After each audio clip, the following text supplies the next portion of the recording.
You're listening to CinemaJaw, the greatest movies podcast ever, recorded on location from Fan Expo in Chicago. My name is Matt Kay, and with me is... Rye the Movie Guy, and sitting alongside us is Fill Me In Phil. Hello. This week on CinemaJaw, Matt, we go to the races as we cover our top 5 favorite racing movies. I'm going to ask you a question, even though I think I know the answer. Are you a racing fan? I know you go to the ponies occasionally. Yes. Now, as a racing fan, you mean automotive? Not necessarily. Okay. So I've been to, they now have closed Arlington Racetrack, which was one of the most beautiful racetracks, honestly, in the country.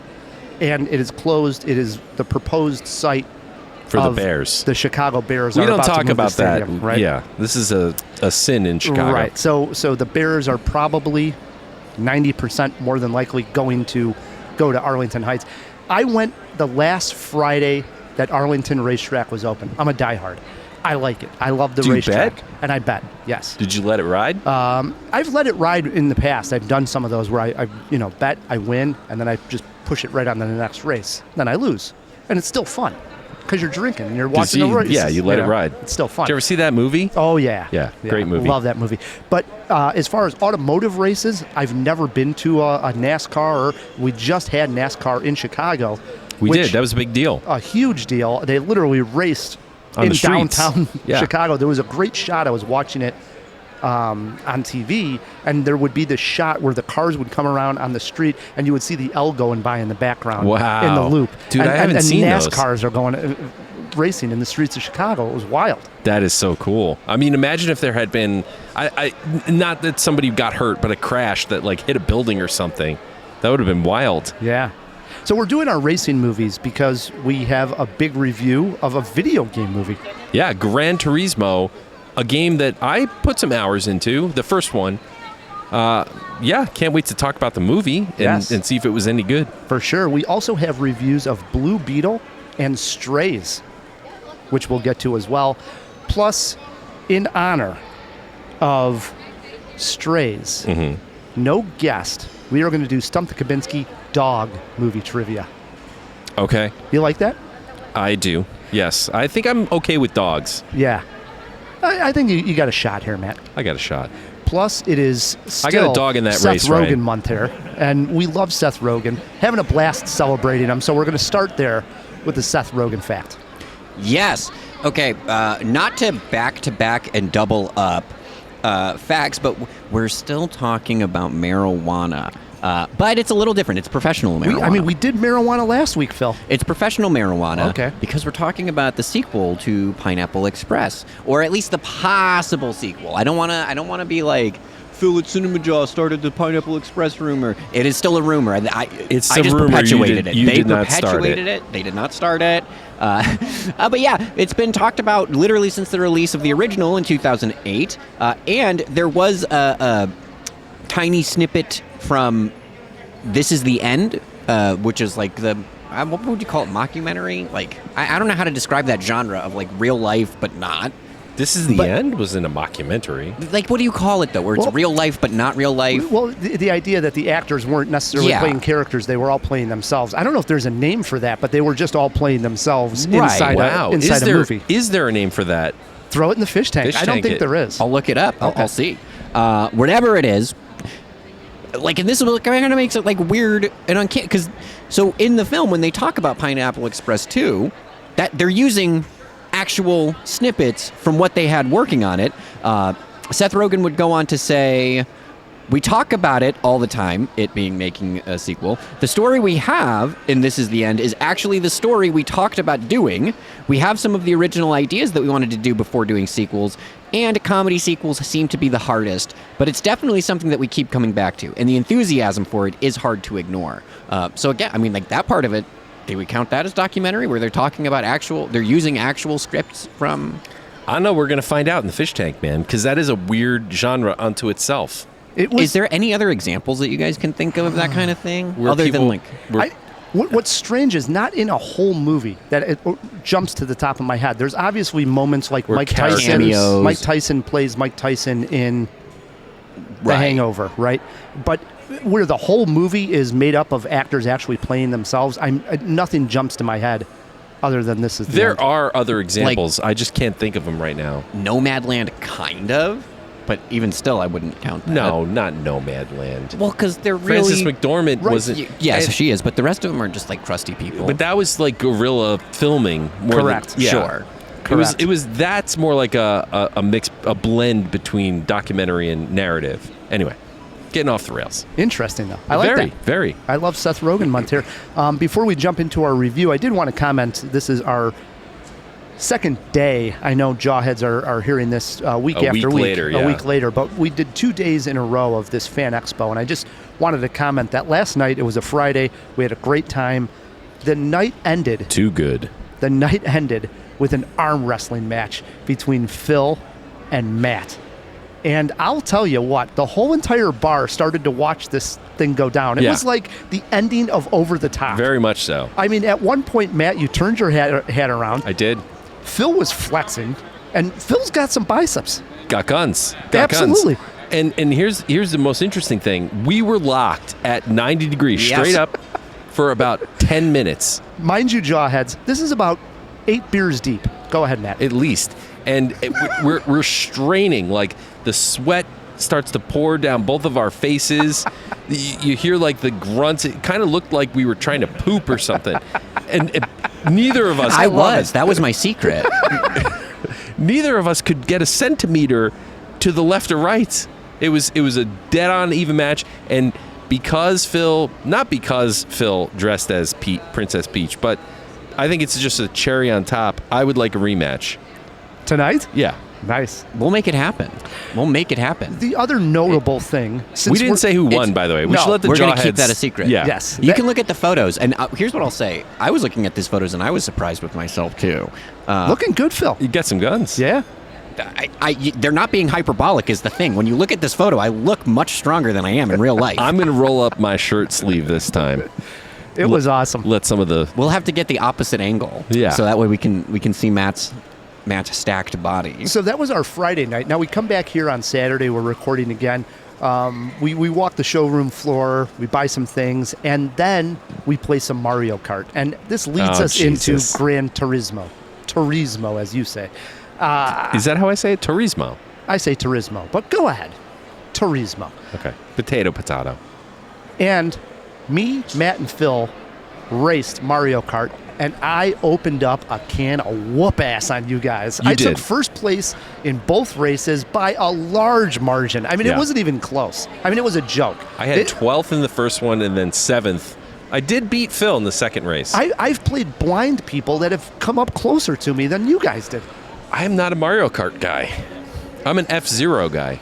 Play me in F-Zero, I will whoop you. F-Zero rocks. I don't play Mario Kart either. I'm notoriously bad at it. Well, I won. I just wanted to comment. That was another highlight of the Of fest. course. See, the contest that me and Phil have, we don't mention who won.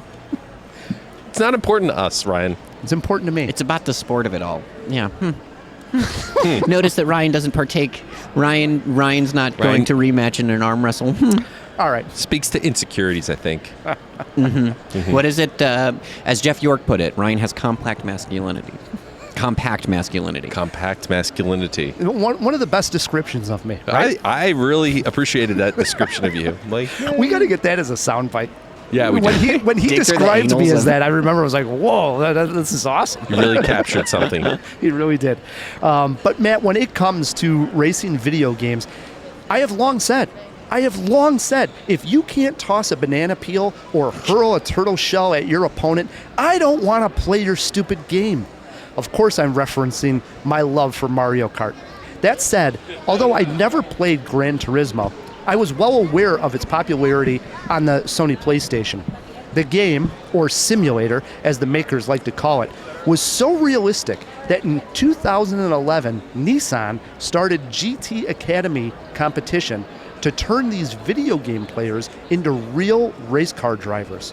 Gran Turismo, directed by Neil Blomkamp, tells their biggest success story. Listen, son. You think you're gonna play a stupid video game about cars and you're gonna become a race car driver? All I ever wanted to do is be a racer. I'm doing it. The 10 of you are the best. Grand Turismo players in the world. Now is your chance to race real cars. This is insane. It's not gonna work. The guys who race are elite athletes. Your kids are scrawny little gamer kids. That's where you come in. I am happy to report that Gran Turismo is not much of a video game adaptation as it is a sports movie. Jan Mardenborough was a 19-year-old living in Great Britain who played the driving video game nonstop. Thus, when he heard Nissan was planning a contest to join their GT Academy based on how you did in a virtual race, he jumped at the opportunity. The film follows Jan from sitting in front of his monitor in his bedroom to sitting behind the wheel of a race car on some of the world's best-known tracks. It's a remarkable story. Of course, these drivers need training. Step in David Arbor as Jack Slater, the man who turns Jan into a real race car driver. We also have Orlando Bloom sighting here. Forgot about that guy, right, Matt? Yeah, Legolas. He plays the marketing manager for Nissan that came up with the idea for the GT Academy.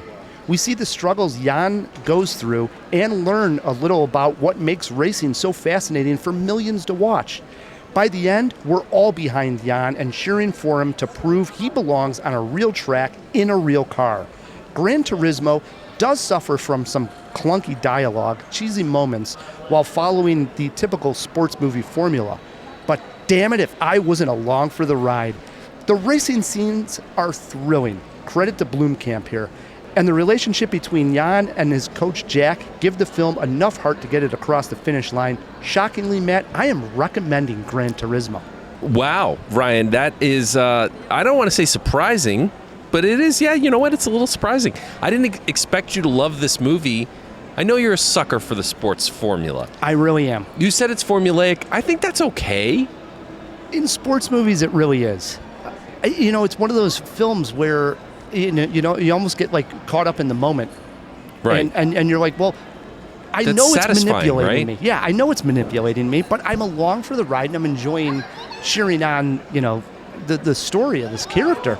And to know that this was based on a true story is just remarkable in a way. I had no idea, to be honest. I had no idea. Nor did I. And I've played the game. Did this even exist? That this idea that Nissan, could even convince insurance agents to say, yeah, we're going to pick 19, 20-year-old kids that are playing a video game and turn them into race car drivers. And somehow this was actually going to be It makes a lot of sense. a real deal. I'm stunned that this happened and that it worked and this guy became a professional race car driver from this. It makes a lot of sense. It really does. So they show in there the creator of Gran Turismo, and I don't have the guy's video name game down. creator? Yes, the Okay. video game creator. He loved cars and he loved simulators. He wanted to make the most realistic racing simulator possible, and so he even would say, like, this is like driving these cars, of like the exact way you would drive it, the way it would drift, all of the physics. torque, everything about it, yes, was on point. Have you played the game? I have never played the game. It's pretty challenging. I've played other games that are, you know, similar, where You you're have to like earn money to improve your car and Right. go through seasons. right. And, yeah, but it's I've never fun. played this one, and I did know. I remember everybody. You know, I had friends that were. It was hot for a minute. Oh, huge deal for a while. Yeah. And they even mentioned, I think there was something like 80 million people playing online around the world. Sure. It was pretty insane. Now it's the pack-in disc. Like you get it for free. Right. Yeah. It's gone downhill. It somewhat. was quite the remarkable story that this kid would come from his bedroom playing a simulator and end up becoming a real race car driver. It's crazy. All right, so let's talk about Orlando Bloom, Legolas. How is he in this? I mean, he's been absent for a while. I know, and he's unfortunately not great here. Not that he's Does he terrible. climb up an elephant and No. shoot some arrows into its head? He doesn't have that big of a role as far as he needs to do something fantastic. It's really just a stand-in role for the marketing guy that came up with the idea. Hey, let's put a big name in here. They got Orlando Bloom. There's not a lot for Orlando to do. Really, if there's an actor that I want to shine a light on, it is that David Arbor. Most people know him from Stranger Things. He's excellent here because his relationship with Jan is really what makes it. You know, when you have that moment where a coach and a student or a coach and a trainer. Sure. Those moments, He's all of a the sudden, Yoda. they become like a family together. There's a moment in there where he is listening to a tape player. He likes like heavy metal, so there's some heavy metal being played. David Arbor's character? Yeah. Okay. And he's still using Cassette tapes? Cassette tapes. And so Jan wants to get him. When is it set? Is it So set this is 2011 when this came out. So tapes were gone by then. Yeah. So he's like, well, I'm going to get him an MP3 player. Now, of course, this is a Sony movie, so they're not going to get him an iPod. They get him the What, Sony. did they get him a Zune? No, a Sony, whatever the Sony I don't MP3 even remember. player is. But Sony had one. Sure they did. And I got a kick out of that because obviously it's a Sony movie. They're not going to put an Apple iPod in there. So he opens it up and he gets an MP3 player from Sony and, you know, get some music. But anyways, the relationship between Jan and David Arbor's characters is pretty touching, you know? That's good. I'm excited for this, man. I put like probably 40, 50 hours into Gran Turismo as a video game player, so I'd like to see the movie. I did want to say, like, I didn't play this racing game, but I did, as far as sports games, I was really big into the PGA game when it first came out that had like 4 golf courses. Oh, Jesus, Okay. man. But I was I- trying to think about what PGA stood for. But I did want Golf. to say, just to give you an idea how good these video games are, that they went They in there, simulate the courses. right? So they had the exact courses, and they had the Players Championship course, which is at Sawgrass. It's called the TCP at Sawgrass. And I played this course all the time. I mean, it was only 4 courses on the original PGA game. I played this thing literally 500 times, right? Now, when they played the Players Championship, and I was a young kid, I would watch it, and I would know where they were on the course from the angle that the player had. And I would comment to my dad, we'd be watching this, and I would say, oh my God, it is so tough to carry the water here, because I played the game so damn much. I know the holes. You ought to be ashamed of yourself. And I mean, obviously 17 as the Island Green, I love that game. So I do agree, if the game's done right, it is a damn good simulator for, you know, racing or golf or whatever it is. So Hell yeah. pretty neat. As far as a jaw-dropping moment here, Matt, there is an accident scene that takes place during one of the races that is quite shocking and scary. Okay. Really draws you in. I mean, wow, what a crash. Dangerous sport. It is. Auto wrestling. Yeah. Man. Whew. Also love this one scene in particular where they do this really interesting visual where Jan is racing in an actual race, and then the car breaks down, and we start to slowly see him back at his simulator in front of a monitor in his bedroom, and his dad talking to him, and it all sort of comes full circle, and then the car then recreates again back onto the track. Oh, they tricked you. Really nice. I mean, it's really cool scene. So visually here, Neil Blomkamp, obviously he gave us Elysium, he gave us District 9, and that terrible movie Chappie. I apologize for Chappie. I like Chappie. I know. Unfortunately, you do. But Neil Blomkamp really captures the racing scenes here. That's an odd choice for him, right? He's done like mostly science fiction stuff until now. Right. I guess it's video game. It kind of fits, but yeah, it's cool. Movie poster I went with, a banana peel and a turtle shell away from being great. All right. How many jaws are you giving this thing? 2.5 jaws for this one. This is a recommend for me. All right. 2.5. And Solid. I do recommend actually see it in the theater. The crowd I saw it with, this is a press/promo screening. People were cheering at the end. So it It had won that them kind over. of, it really won the crowd over that I was with. Boy, I have low expectations for this movie. Well, we are talking our top 5 favorite racing movies in honor of Gran Turismo. Matt, why don't you get us started? Alrighty. At number 5, Ryan, I have a film that we reviewed here on one of our retro reviews. I cannot remember why, what the impetus was for us to review this film. I believe it was Tom Cruise. I already know It where might you're have been going. Nicole Kidman. Oh, you know who it was? What was it? Robert Duvall. It was Duvall. It was Duvall month on Wow. your CinemaJaw. I knew you were going to go here. Yeah, you got to go here. At number 5, I have Days of Thunder. Holds up. A lot of fun. Not a fan of racing, auto racing myself. Just, it doesn't grab me. I did grow up around it because there was a racetrack not too far from where I grew up. Saw a lot of concerts there. Days of Thunder, won me over. Love this movie. Classic Nicole Kidman, Tom Cruise, Robert Duvall. Can't go wrong. I did enjoy it on that retro review for our Patreons. That was a fun first time for me. This was It's not cheesy. It was not a retro review in the sense that I had seen it and I was catching up, rewatching it. I was watching it for the very first time, And you liked it. And I did. I was glad that I actually caught up with it. I didn't think it gave much for Nicole Kidman to do. We differed on there, but Tom Cruise always great, and Robert Duvall as, the pit crew manager, Right. coach. He's the crusty old guy. And that was back in the 80s. He's still with us, man. Wow, he is. And he was crusty and old in like 1986. And here he is today, still crusty and old. I love it. What do you got My at number number 5? pick is not necessarily a racing movie, but it contains one of the best races in movie history. Okay. I went with Star Wars Episode 1, the pod race, as my number 5. You are a Star Wars Episode 1 apologist. Okay. I think I actually started it. I remember we were in the early days of CinemaJaw when I rewatched Episode 1 and said, my God, this isn't really that bad of a movie. You tweak this movie a little bit, and it's actually on par with the original trilogy. I still hold to that. Yeah, delete all the dialogue, and you got a great movie. It's got some cheesy dialogue, a little bit here or there. You got the Jake Lloyd dialogue, and you got a little bit too much Jar Jar Binks. But boy, there is some good stuff here, and I still contend that the pod race is one of my favorite scenes in the entire saga of Star Wars. This would land in my top 10, honestly.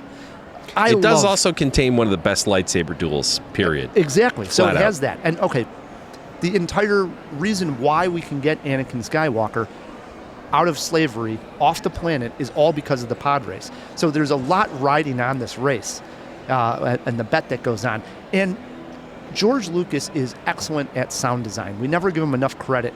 He came up with THX, which was a staple inside of theaters that many people had saw come on before movies, THX sound. He knew what he was doing when it came to the pod race because he gave every single pod a different, distinct sound throughout it. When Yeah. you watch that movie in surround sound, it is going around all the different You hear it speakers. move. It's so great. It you is. feel the movie. You feel that scene almost better than you feel any other racing scene, period. And it's, in a galaxy far, far away, and we're talking pods. But, man, I love the pod race in Episode 1. All right, I'm not going to give you crap for it. That swings And it. it Go has ahead. funny commentators, too. So there's where I kind of draw the line. Oh, right? I like the funny commentators. There are two-headed commentator, but the two heads have very different personalities. One is the anchor, and one's the color commentator. So great. That's and then weird. you got Jabba the Hutt. The Hutts are watching the race.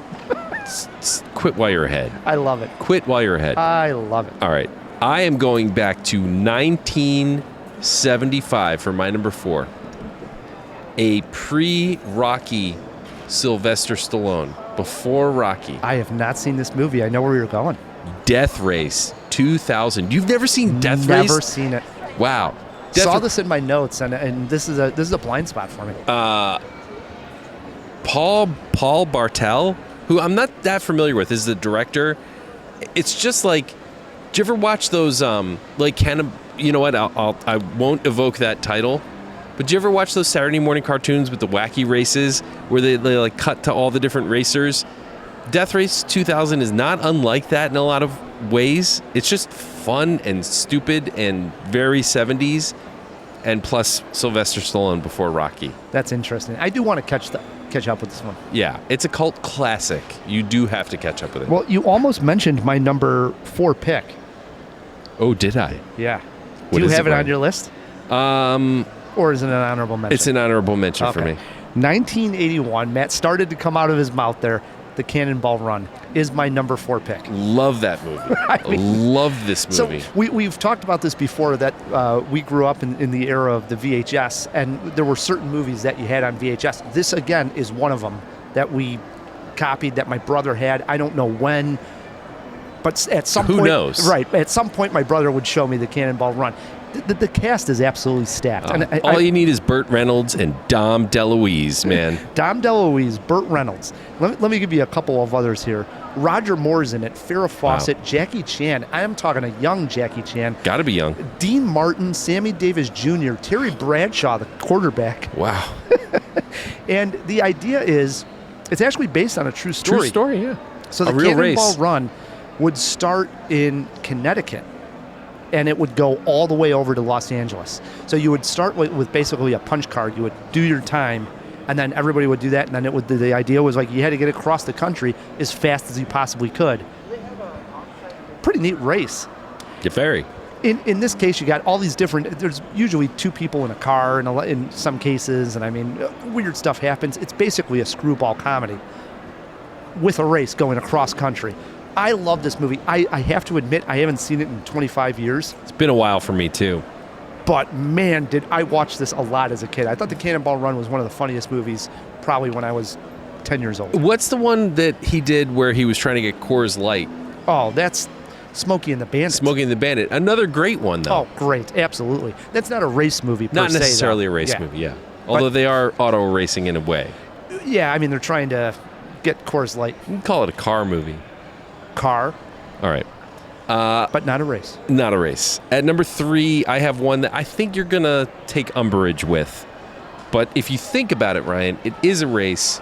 I am going with The Running Man. Arnold Schwarzenegger. Really, Boo? Boo. Why? As far as a race movie, I love the movie, but The racing- sell me on the racing. They're racing in this post-apocalyptic game show that they're in to the end. They have to make it to the end first to This win. is Arnold Schwarzenegger. Yeah, and nobody else except for the host of Family Richard Feud. Dawson. Richard Dawson. Wow, That man was a creep. he was weird, but great as the villain in this movie. Love me, the Running Man. I love all those old Arnie movies, and this one is one of the best. If you want a laugh out there, jawheads, YouTube Richard Dawson kissing people on the Family Feud. Really creepy. I mean, he used to grab all the women. I mean, it was a weird scene back then in like 70s, 80s when He really was did, supposed to- didn't he? Yeah, he did. He would like grope people. It was Weird. very weird. But I do like The Running Man. I don't know so much as a race, but all right, I'll give it to you. I'm going with it. My number 3 pick, I know everybody out there is listening and they're thinking, when is he going to talk about Seabiscuit, right? Everybody's asking. I forgot. I don't So- know how I blocked that out of my brain. I'm not going to talk about Seabiscuit other than right You're going here. to talk about the Secretariat? Yes, Secretariat is my number 3 pick, only because I've talked about Seabiscuit so much. It is the superior film. It is the best horse racing movie there is.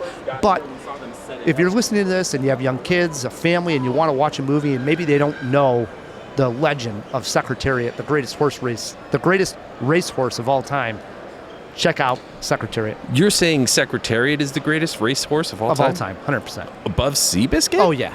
Seabiscuit had his moment, but Secretariat did it, the Triple Crown, back in 1976. Yes, 1976. And at that point, 25 years, no one had won the Triple Crown. It almost seemed like it was never going to happen again. Right, number 1. 2. He holds all the track records for the Triple Crown. So he still holds, to this day, the fastest race time at the Kentucky Derby, the Preakness, and the Belmont Stakes, which is literally ludicrous that happened in 1976 and still no one can break this thing. Damn. It's really impressive. And it stars Diane Lane. You got John Malkovich in there as the trainer. And I love the last race. It's the third leg. It's the Belmont Stakes. And I wrote down the quote because I actually listened to the radio call. I guess it's the radio call or the announcer maybe on television. But it's a very famous call because it's only 5 horses ran at the last leg of the Triple Crown. And Secretariat won by 31 lengths. I mean, he Wow. blew away the field. And there's a famous photo that the horse actually looked back at the competition, very strangely, like you would do if you were human. Yeah, I just clobbered you guys. Yeah, it's like looking over his shoulder. Looks over his shoulder at one point, and he's just won by a quarter of a mile. It's absolutely insane. Wow. But in there, the announcer says at one point, Secretariat is widening now. He's moving like a tremendous machine. And there was just no other way to describe it. He was just clobbering the competition at this point. ESPN. You speak so passionately when you speak About equestrian. horses. Yeah. ESPN, just to put this cap on it. ESPN at the end of the century did their 100 greatest athletes of the 20th century. And where did Secretariat rank? 35th. It was the only non-human on the race. The only non-human. Only non-human on the 100, but 35th of the greatest 100 athletes. And I think it's fitting. The Secretariat, you got to give him props. So, Secretariat, check it out, Jawheads. All right. At number 2, I have a John Candy classic about the Jamaican bobsled team. Another one I haven't seen. Really? No, I have not seen this. Cool Runnings. Ryan, wow, you got to see Cool Runnings. That is a damn good movie. And it has stood the test of time as like a cult classic. People keep coming back to it. It's like, what if Uncle Buck was a washed-up bobsled coach who coaches this like team of ne'er-do-wells to Olympic glory? And it's a true story. It's great. It's really, really good. You got to watch. So it's Cool the Runnings. Jamaican bobsleds, Right? Which is hilarious. Already. Hilarious, right on its face. Obviously, all these guys have never seen snow in their life, and for some reason, they want to form a bobsled team and win Olympic gold. So they find this coach who's played by John Candy, who's kind of, like I said, washed up and definitely down on his luck, an Uncle Buck type, and they pull him back in, and he coaches them, and there's like, of course, the hangover glasses, sunglasses scene, and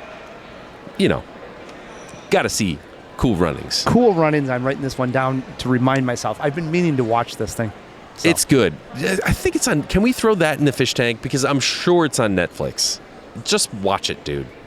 Do need to check that one out. My number 2 pick came out in 2019 from James Mangold, who just gave us the latest Indiana Jones film, and it is Ford v Ferrari. I knew you would have this. You have to have it. I mean, it was absolutely incredible. You got Matt Damon in there, and you also have Christian Bale. And Damon plays Carroll Shelby, Yeah. and Christian Bale plays Ken Miles, who's the driver. Shelby is the designer. But this is also, again, based on a true story that Ford wanted to design a race car and take down Ferrari at the Le Mans race, which is the 24-hour Le Mans race, which actually comes up in Grand Turismo. And I felt, well, I know what the Le Mans race is because of Ford v Ferrari. You know the lore. I learn everything, Matt, from the movies, So I already know this, Yeah. So, yes. Movies and video games, where would your education be without them? 100%. So all of a sudden I was like, all right, I know what they're talking about here with the Le Mans race. But in Ford v Ferrari, the idea was that Ford was going to create a car and they were going to race Ferrari and they were going to beat Ferrari. And it's just a feel-good movie, especially if you're American, you like Ford cars. I've never owned a Ford. Me neither. But it's an excellent movie. Yeah, I know. You've been pushing this one on me. I do need to finally catch up with it. I like everyone involved. One of these days, I will watch it. This swings us into our number 1s, and I have Talladega Nights, the Ballad of Ricky Bobby at number 1. I am going to stun you again, Matt Kay, and tell you I've never seen it. What? I'm missing this one also. Holy shit. I know. I had this down as a blind spot when I was doing the research. I got to watch this movie eventually. Wow. It's probably Will Ferrell's best movie that doesn't involve Christmas. And by a long shot, by a mile, by a Secretariat lead. Wow, really? It's so funny and not corny at all. It's just like really good. It's him and John C. Reilly. That's who where the I whole love. Shake and bake, man. Shake and bake.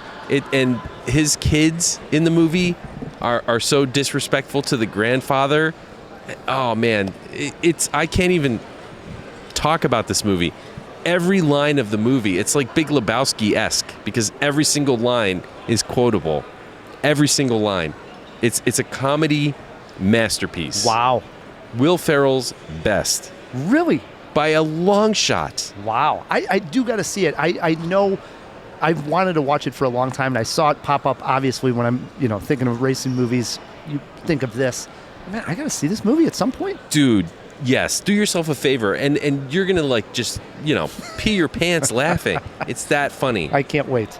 It's really good. My number 1 pick came out in 2013. It was directed by Ron Howard, Okay. and it is called Rush. Yeah, you love this one too. I really do, and I did not expect to love it as much as I did. Joseph Gordon-Levitt? No. No. That was that premium Rush where he was the Premium bike, Rush, right. bike rider.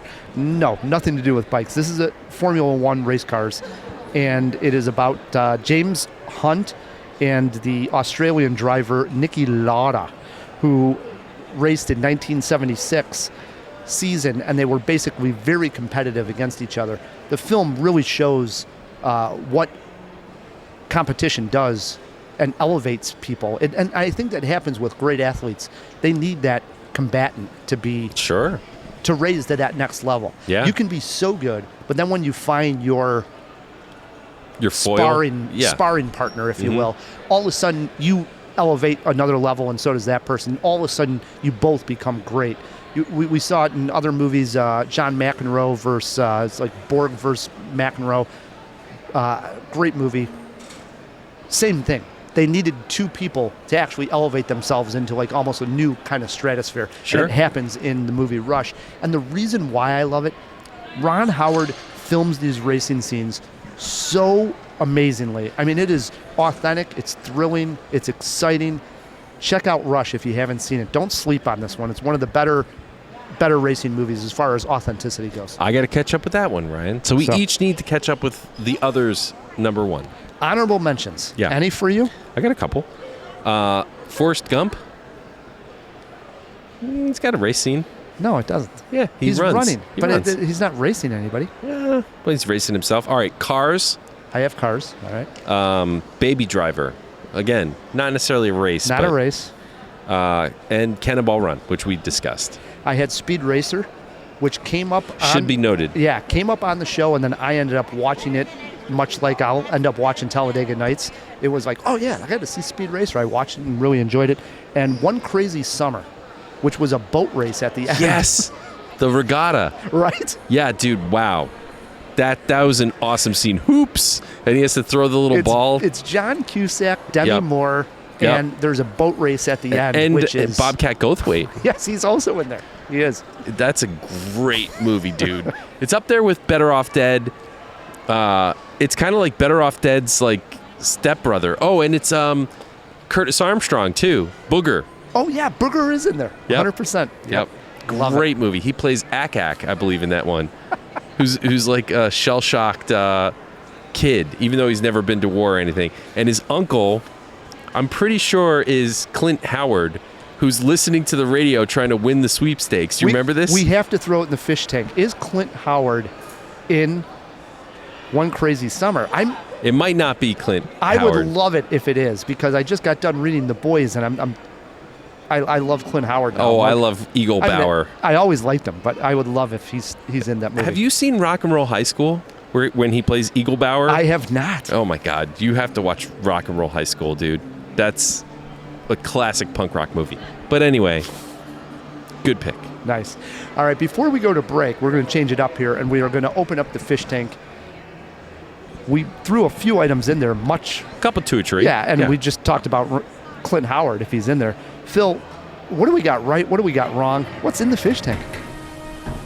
Wait a moment! It's fish! Isn't it? DC! Wake up! No, Pat, it's a giant glass bowl. Hey, get some fish folk. Who's coming with me besides Flipper? Here. That's a Sicilian message. It means local brass, he sleeps with the fishes. You're gonna need a bigger boat. Yes, thank you guys so much. It's so good to be out. Lots of good. Who knew there were so many good racing movies? Nobody mentioned Rat Race, which is kind of cringe, but I love that movie. I don't care what anybody says. I liked Rat Race. It's got Mr. Bean in there. Yeah, anything with Mr. Bean is awesome. Rowan Atkinson, Ryan. Cannonball Run adjacent, I'd say. Very wacky racers. Yeah. And yeah, you have to see Talladega Nights. It's a great film, Ryan.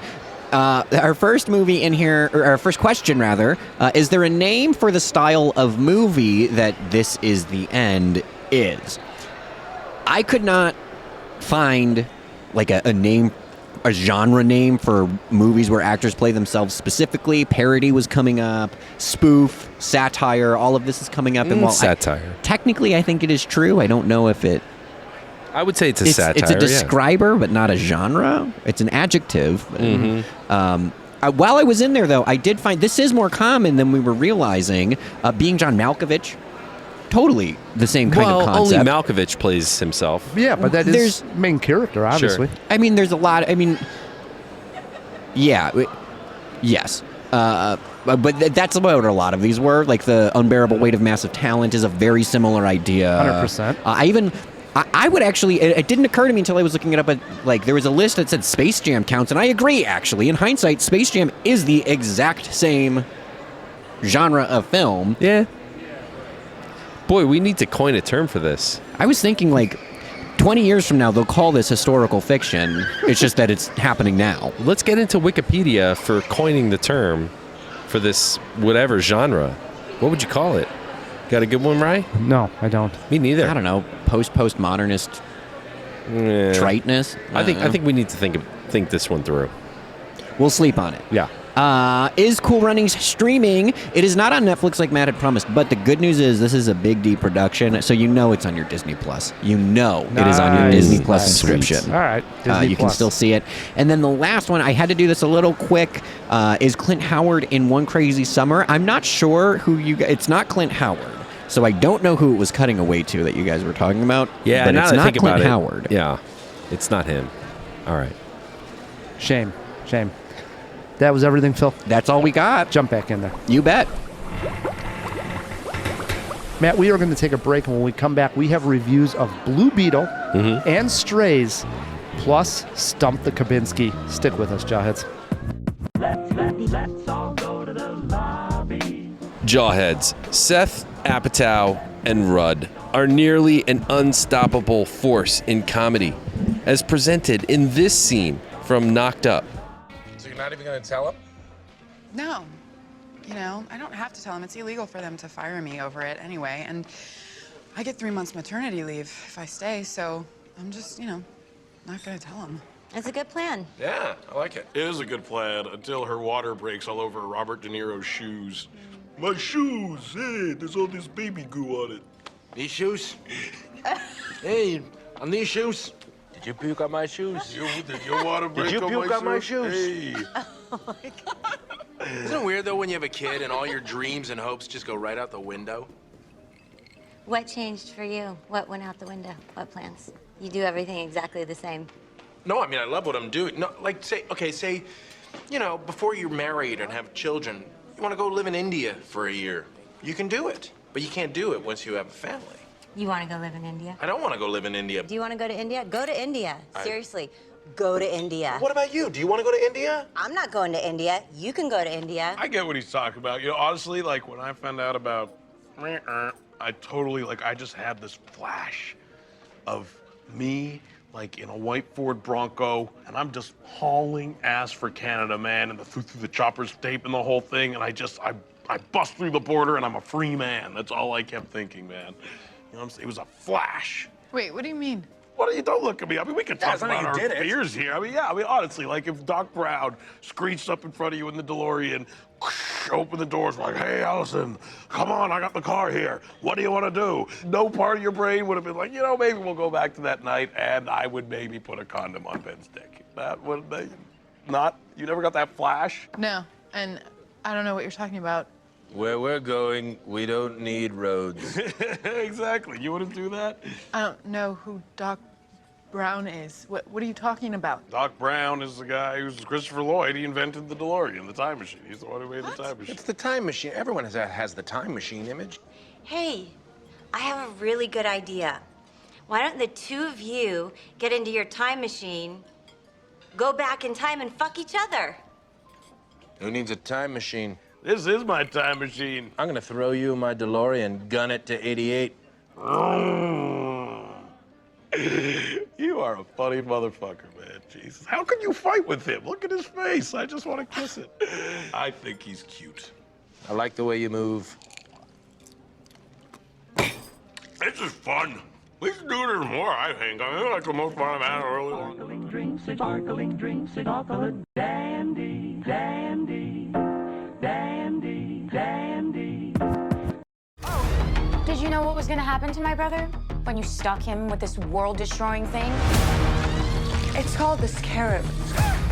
I had no idea it would activate. It has to choose you.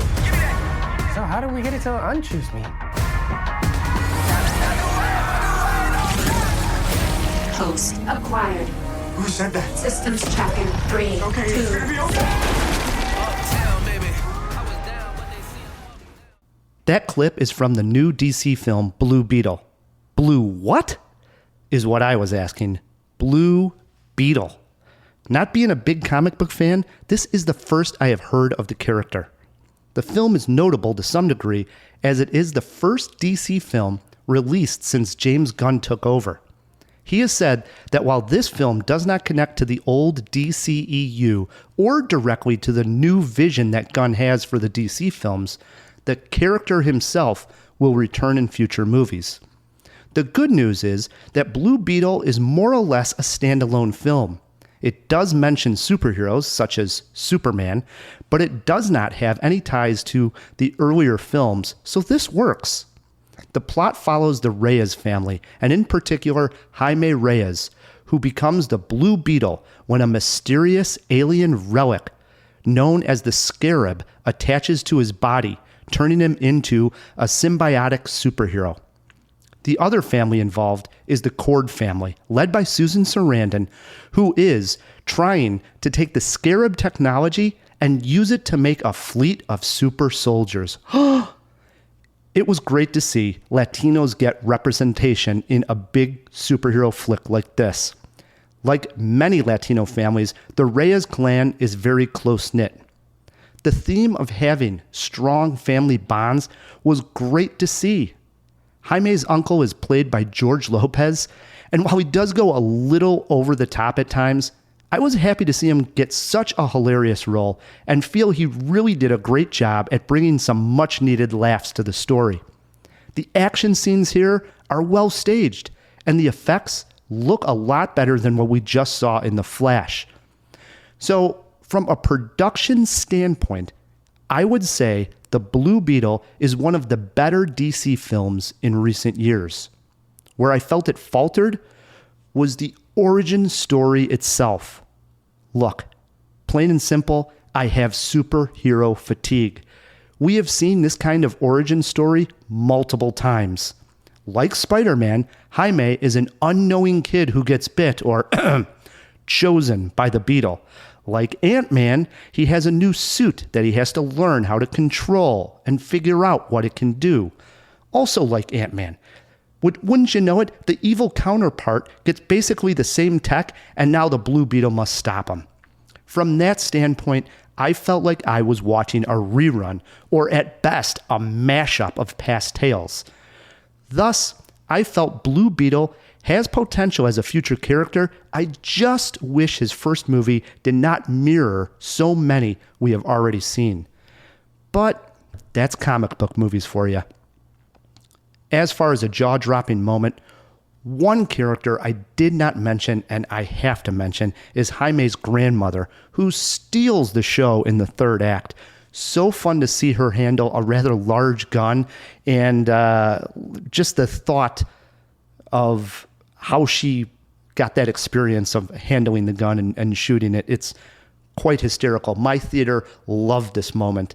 Great final third act in Blue Beetle. As far as the movie poster quote goes, I went with a movie about family for the whole family. Rye the Movie Guy is giving Blue Beetle 2.5 jaws. This is a solid effort for DC films. Like I said, if the plot wasn't so much like the ones I mentioned, Ant-Man and Spider-Man, I probably would have liked it even more. But I'm excited to see more Blue Beetle in the future. One other film that I want to mention is an R-rated comedy. And I'm sure you're listening to this, and like me, many of you out there have been saying the same thing. We have not had a really good live-action talking dog movie in a long time. Well, look no further than the R-rated comedy Strays. Yes, an R-rated live-action talking dog movie. A very raunchy Homeward Bound, if you will. Directed by John Greenbaum and produced by Phil Lord and Chris Miller, the film's dogs are voiced by Will Ferrell, Jamie Foxx, Isla Fisher, and Randall Park. The voice casting is perfect, and it really makes this comedy work, in my opinion. We follow little Reggie, voiced by Will Ferrell, who is abandoned by his owner, Doug, played by Will Forte. He befriends other dogs, one of them a Boston Terrier named Bug, voiced by Jamie Foxx.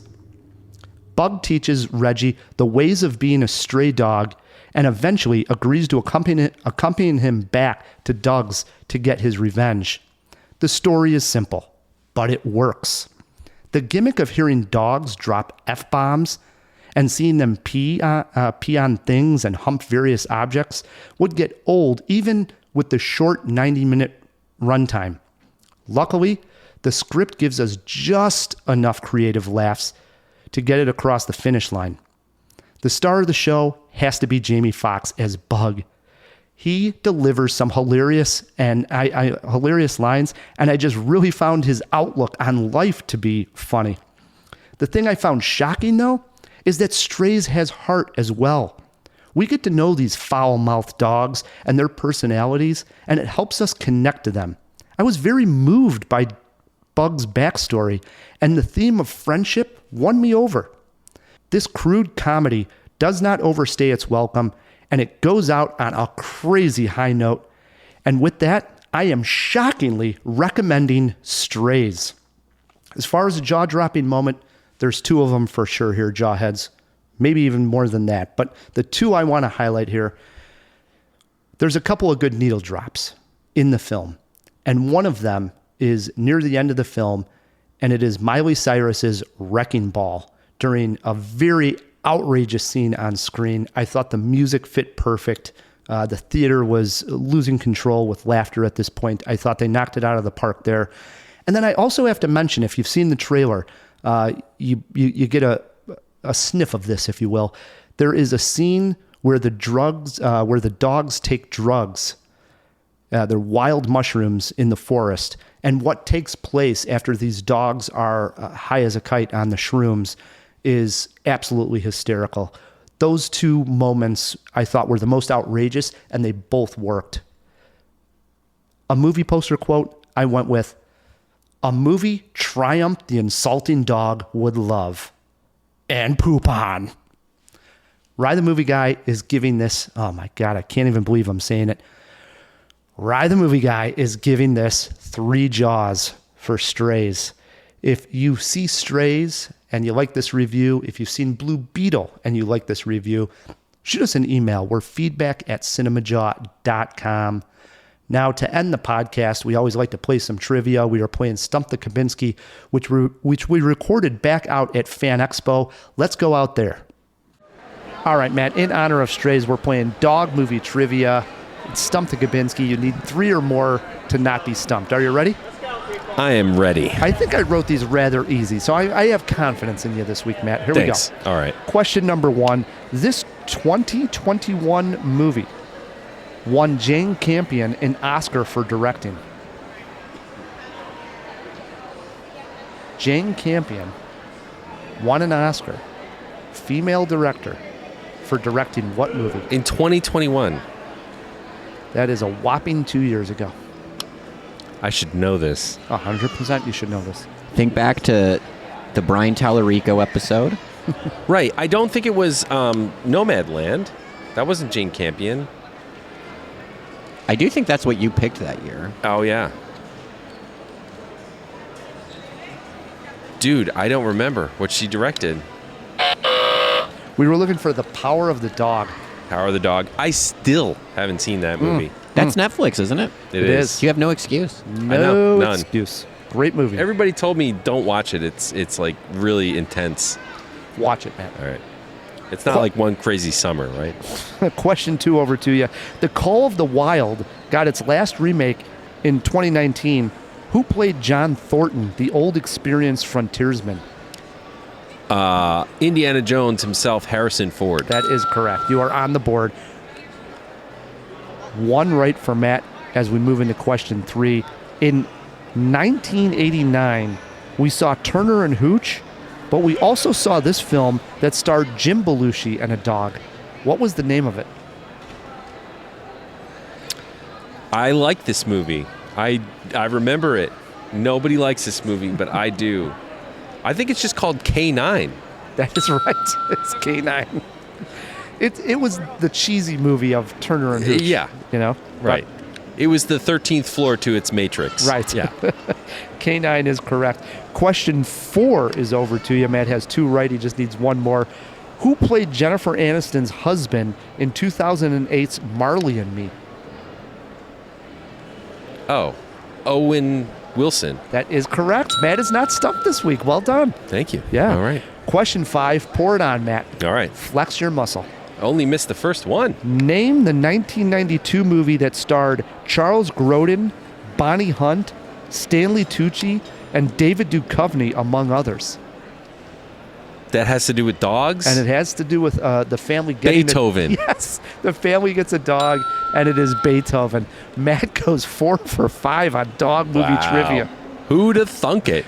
You've seen Beethoven? I've seen the first Beethoven. I haven't seen it in the longest time. But yeah. It's cheesy. It's schlock. Yes. It's family schlock, though. Very easygoing. But it makes me miss Charles Grodin. Oh, is he gone? He is gone, I believe. Yes, he is gone. Is he? He was great, man. I love not Cannonball Run, Midnight Run with him and Robert De Niro. Grodin was underappreciated. He really was. He was also the villain in The Great Muppet Caper. Do you remember this? Never saw that one. He feigned love for Miss Piggy and seduced her away from Kermit, but it didn't work out because really he was a con artist. Charles Grodin. Son of a gun. Matt, you are not stumped this week. Congratulations. Thank you, sir. Hey, great time. Wanted to say, Phil, Matt, great time over at the Fan Expo in Chicago. Wonderful time. If you are in Chicago next year, come back out to Fan Expo. They have great guests. I mean, we saw Leah Thompson here. Yeah. We saw Henry Winkler. We saw RoboCop himself, Peter Weller. We did. We also saw Michael J. Fox, Christopher Lloyd, Machete. What's his? Danny Trejo. Thank you, Danny Trejo. Just having a brain fart. It's been a long weekend. It has been. And now dude, you know who else we saw? Anthony Michael Hall. Did we? Yeah. Yes. I missed him. Well, he was there. Interesting. Well, it's time to have some beers. I agree. Yes. Jawheads, we want to thank Phil. From the bottom of our hearts. Always. Phil, thank you. Oh, I wouldn't be anywhere else. Thank you guys. Also, thanks to thanks to Fan Expo for allowing us to be here. Yeah, thank you for the we wouldn't press want passes. To be this has been a delightful. Thank you, boys. It's great. We hope to see you guys out here next year. Also, thanks to our Patreons. If you want to join our Patreon, go over to patreon.com/CinemaJaw and support us there. It would mean the world to us. Thank you for the ones that do support us. And the other way you can always support us is by leaving us a review or a star rating. Yeah, do that. You know what? And join the Patreon. It's fun, goddammit. Do it. We'll be back in the studio next week. Until then, I'm Ryan the Movie Guy. And I'm Matt Kay. And keep on jawing about the movies.